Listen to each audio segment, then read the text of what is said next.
Chokwadi pasi pano taiona moto, marongera vanoita wepanyika vanoda kuti isu vamwe tioneswe moto. Dai pasina kupindira kwaishe, chokwadi pasi pano taiona moto, marongera vanoita wepanyika vanoda kuti isu vamwe tioneswe moto. Dai pasina kupindira kwaishe, kana dzimba dzedu dzingadai dziri dzavo, mawanzira vanoita dzimba dzavo vanoda kuti isu vamwe tigare mumiti, dzimba 10 pamunhu umwe chete vanoda kuti isu vamwe tigare mumiti. Mukoma Jeff Judah rega ndingokuverengera ito atapinda zvedu mutopiki yanhasi. Handichakuwapa maminitsi mashoma kuti vataure nyaya dzavo apa papost iyoyi. Hanzi mamuziva handiti wekupiwa motikari neZanu PF uye wekufarisa kusvika pakutuka Mwari ndiye uyo arere zvake. Bring him bananas and oranges for quick recovery. Mukoma Jeff Judah maifungei muchiisa post in 2 minutes tatapinda zvedu munyaya yedu yanhasi.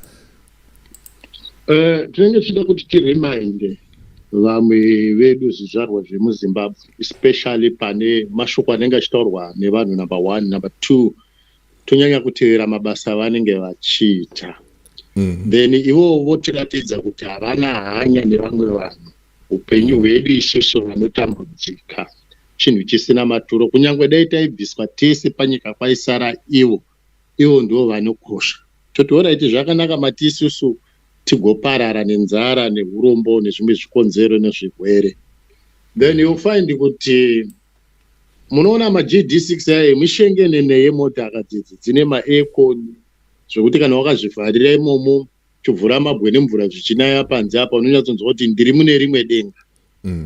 But vanokanganwa kuziva kuti kana chinhu chechi chinge chadonha, magirazi aye nemazenga aye kana achinge akukucheka haatarise kuti muhomwe mako mune kadhi reZanu PF uye muhuro mako wakapfeka skava kana kuti motikari yakabva kuZanu PF. Aiwa anongocheka munhu, anonyatsokucheka chityora. Zvino uyu muchienda wenhoroondo imwe yake ndiye kuti akatuka Mwari, zvinonyatsozikanwa nemunhu wese. Izvi hazvisi zvokuvengana. Yes, that could be his religious freedom and choice. Zviriko zvinhu zvakadaro.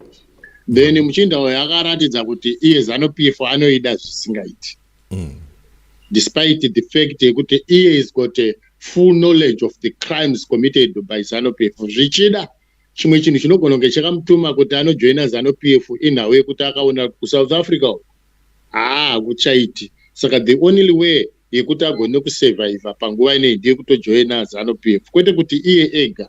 Tine vanhu vazhinji vari kufamba vane makadhi eZANU PF, vamwe vachiti idipfe, vakapfeka matishet aED, kwete kuti vanomuda, but because pari zvino he is the most corrupt leader willing to bribe the people. So all these people vari paqueue yekunotambidzwa marewards emabribe.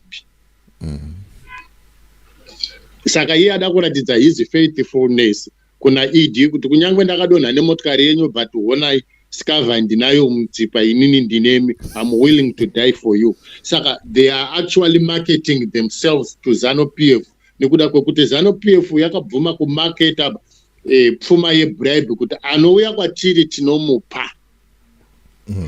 It is one of these reasons why muchiona muchinda uye ane mukurumbiro wekuti aiba motikari akuzviti kobo akuchengeta ndebvu uye haachageza nekugeza, akatokanganwa katoti ndebvu dzoda kuchekererwa. Akatoona kuti zvekuba motikari anga apidza nekugara mujeri. Ndobva aenda kuZimbabwe akuita zvesocial media kuti ndinonzi kobo family, achiti chivhaye kuti achikumbirawo mota nemari.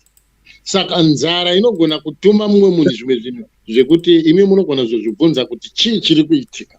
Nauye nzara especially yeurombo yakanyanya kuipa. That is why we have one of the most beautiful couples vakachovha mabhasikoro kubva kuZimbabwe kuenda kuNigeria.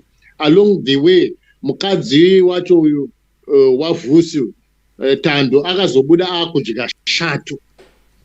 Mavideo acho nemapicture aripo, achibvunzwa nemurume wacho kuti ari kuita sachiti iri kunaka ngohove shato.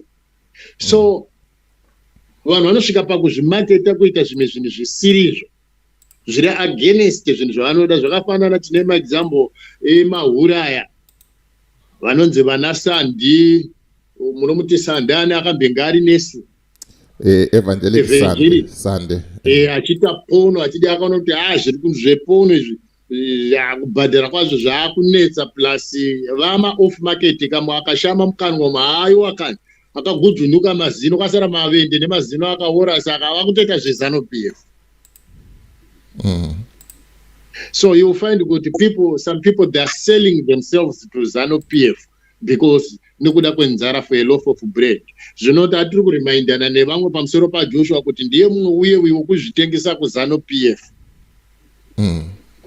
So it was just a guest wekuti amamuziva here ndiye uya. There was nothing personal zvakanyanya. Ndaingoremind vamwe kuti mamuziva here ndiye uye wekunozvitengesa kuZANU-PF.